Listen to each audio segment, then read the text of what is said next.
Hi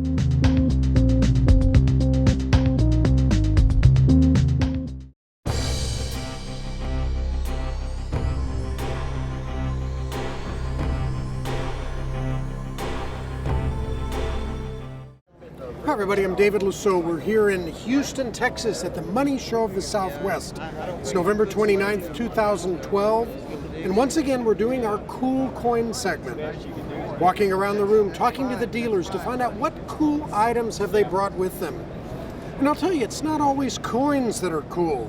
Sometimes it's currency, sometimes it's even stock certificates. We've got all kinds of really cool items in this cool coin section. So stay tuned for another episode of Cool Coins on Coinweek. Every show we go around and talk to the dealers to see if they've brought a cool coin. Do you have one with you? Yes, I do. One of a kind, population 1, MS68 full head, 17D type 2. Incredible coin. It's not necessarily a low population in number minted, but the ones won in this state is very, very, very rare. And what's the difference in the type 1s and the type 2s? Well, the type 1 has a bare breast, as everybody knows, and type 2, they made McNeil or conservative barber cover it up, and they put stars under the eagle on the reverse on the type 2. But Herman McNeil, I have a letter from him to his uncle, and he was talking about them there playing with his design of his little standing Liberty Quarter. That's what he called it. And he had sent him one in an envelope, not insured, just mailed it. And I had the envelope and the letter and the coin. And this is just an incredible coin. It's top notch. Only one finer, and it's another, not the same date or mint mark. What kind of value? I'm asking a mere $85,000 for it.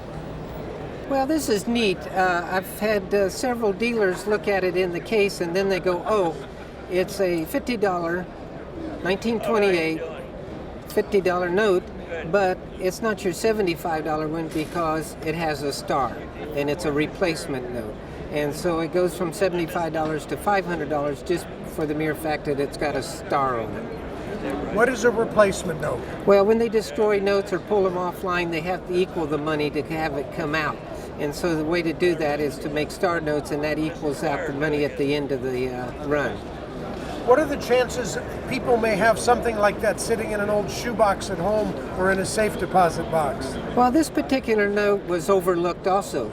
They thought it was just a regular 1928 note, and then they discovered it had the star on it and sent it in and had it graded. A lot of bank tellers have privy to star notes because they get brand new money, so they get 1s and 5s that's got stars on them. Other than that, they're kind of hard to find. What kind of value? This is $500. I just happen to have one here in my hand. I have a note or two from the Revolution in Mexico. They are from the year 1914 from the state of Chihuahua. Now these were actually produced in San Antonio, Texas, which was a hangout spot for the revolutionaries out of Mexico when they got tired of fighting. They came up there to relax and get away from it all. But Pancho Villa was up there and decided to go into a printer by the name of Maverick and Clark and see what the deal was. And he made a contract to have these bills printed, and they had the plates delivered there. But while the printing process was going on, there were actually Mexican troops standing there watching every move, making sure that none of the printers took any souvenirs or anything. But these are, later on, after they did this initial printing, the plates and all the other material were taken back to Mexico where they continued printing. But the first so many notes, this one in particular, you can see has a low serial number of 99,565. This is how you can usually tell these Maverick Clark pieces. They have the low serial numbers. And this particular one, it has a blue seal on it. This was representative of the military under Carranza, who at that time Pancho Villa was under. So Carranza didn't like the fact that he had gone ahead and done this contract to have these printed. So he had them overprinted with his seal on them. Some of the bills escape that. This one is a 10 peso note, does not have the seal on it, but again, it has that low serial number.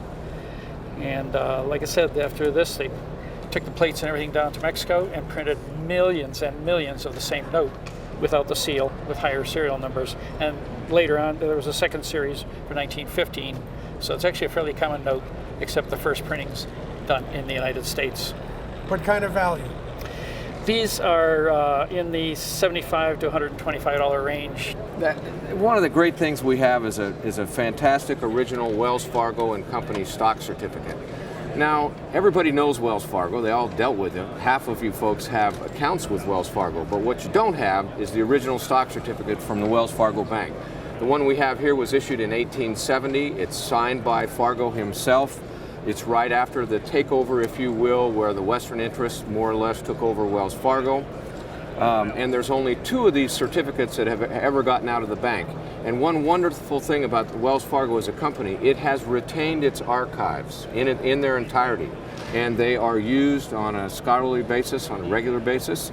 But only 2 of the certificates have ever gotten out. This is one that was given to a particular board member of the bank upon his retirement. It's signed on the back by all of those board members, and he's since passed on, and we've received this for sale. The only other certificate out was sold at 9/11 to benefit the 9/11 victims. What kind of value?